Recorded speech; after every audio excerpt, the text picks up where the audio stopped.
Hello everyone, आज आपण बनवतो हेल्दी डिश। तर आजची रेसिपी आहे सूप। तर बघू शकताय तुम्ही किती छान असं झालेलं आहे। अगदी 5 मिनिटांमध्ये होतं। आणि हे सूप जे आहे ते आपण ज्वारीच्या पिठापासून बनवणार आहोत। त्याच्यामध्ये कोणता सॉस किंवा काहीही नाही, एकदम साधं व्हेजिटेबल टाकून बनवलेलं आहे आणि खूपच हेल्दी आहे। तर पूर्ण व्हिडिओ नक्कीच बघा। तर जेवढे व्हेजिटेबल हवेत आपल्याला तेवढे घ्या आणि त्याला बारीक कट करा।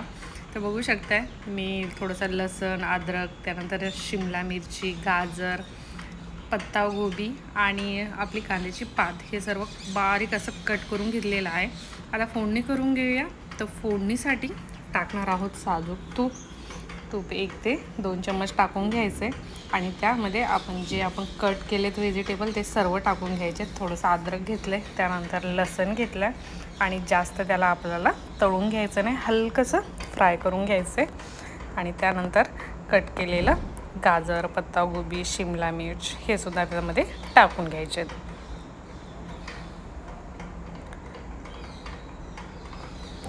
तर बघू शकता सर्व टाकल्याच्या नंतर थोडंसं त्याला परतून घ्यायचे। टेस्ट तर अगदी एकदम भारी अशी होते। आणि तिखट आवडतं म्हणून थोडीशी हिरवी मिरची घेतली, 2 ते 3 घ्या। हिरवी मिरची जास्त नाही घ्यायची। तुम्हाला थोडंसं असं झणझणीत सूप हवा असेल तर टाका, किंवा हिरवी मिरची नाही टाकली तरी चालेल। तर आबडधोबड परतून घेतले आणि त्यामध्ये पाणी टाकून घेतले। 1 ते 2 ग्लास पाणी टाकून घ्यायचे आणि चवीपुरतं थोडंसं मीठ टाकून घ्यायचे। आणि ज्वारीचं पीठ घेत आहे बघा। तर फक्त 2 चम्मच ज्वारीचं पीठ घेतलेलं आहे आणि त्याला आता पाणी टाकून व्यवस्थित मिक्स करून घ्यायचं आहे बघा। गाठी वगैरे व्हायला नको आहे। तर व्यवस्थित मिक्स करून घेतलेलं आहे आणि पाण्याला थोडीशी हलकीशी उकळी आली की त्यामध्ये आता आपण टाकून त्याला हलवून घ्यायचं आहे।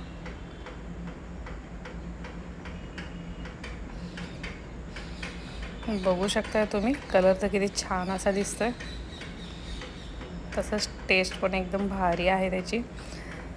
तर 2 ते 3 मिनटं खाली त्याची चांगली खळखळून उकळी आणायची आपल्याला। बघू शकता एकदम छान झाले आणि थोडेसे वरतून मिरे पावडर टाकून घेत आहे।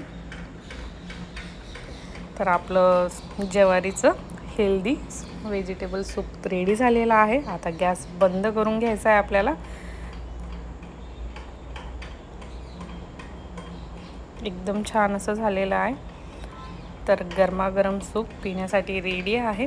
तर लगेच बनवायला घ्या रेसिपी। आणि रेसिपी जर आवडली तर लाईक करा, जास्तीत जास्त शेअर करा आणि चॅनलवर जर नवीन असाल तर सबस्क्राईब करा। तर माझा पूर्ण व्हिडिओ बघितल्याबद्दल थँक्यू।